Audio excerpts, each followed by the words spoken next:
ನಾನು ಇಲ್ಲಿಗೆ ಬರೋದಕ್ಕೆ ಎರಡು ಮುಖ್ಯ ಕಾರಣ. ಒಂದು, ನಮ್ಮ ರಾಜೇಶ್ ಎಲ್ವೈ ಸರ್, ಆ್ಯಂಡ್ ಇನ್ನೂ ಒಂದು ಕಾರಣ, ಇಬ್ಬರು ನ್ಯೂ ಕಮರ್ಸ್ ಲಾಂಚ್ ಮಾಡ್ತಾ ಇದ್ದಾರೆ ಅಂತ ಕೇಳಿದ ತಕ್ಷಣ ಖುಷಿ ಆಯಿತು. ಸೊ ಇಬ್ಬರು ನ್ಯೂ ಕಮರ್ಸ್ ಅಂದಿದ ತಕ್ಷಣ ನಾನು ಇಮ್ಮಿಡಿಯೇಟಾಗಿ ಪ್ರೊಡ್ಯೂಸರ್ ಹೆಸರು ನೋಡಿದೆ. ಯಾಕೆಂದರೆ ಅವರೇ ನಿಜವಾಗ್ಲೂ heroes.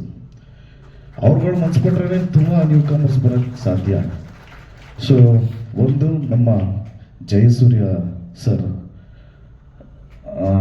All the best sir, all the best. ನಿಮ್ಮ ಚಿತ್ರ ಭೀಮಾ ಫಿಲ್ಮು ನೋಡಿದಾಗ ವೆರಿ ನೈಸ್, ಒಳ್ಳೆ performance. And Sagar Ram sir, ನಿಮಗೂ ಆಲ್ ದಿ ವೆರಿ ಬೆಸ್ಟ್. ಎಲ್ಲಿ Sagar Ram sir, all the best. ನಿಮ್ಮಿಬ್ಬರು ಪರ್ಫಾರ್ಮೆನ್ಸ್ ತುಂಬ ಚೆನ್ನಾಗಿತ್ತು. All the very best, long way to go, all the best. ಓಕೆನಾ? ಆಮೇಲೆ ನಿಮ್ಗೆ ಎಷ್ಟು ಜನ ಒಳ್ಳೆ ಫ್ರೆಂಡ್ಸು ಎಲ್ಲರೂ ಎಂಕರೇಜ್ ಮಾಡ್ತಾ ಇದ್ದಾರೆ. All the best.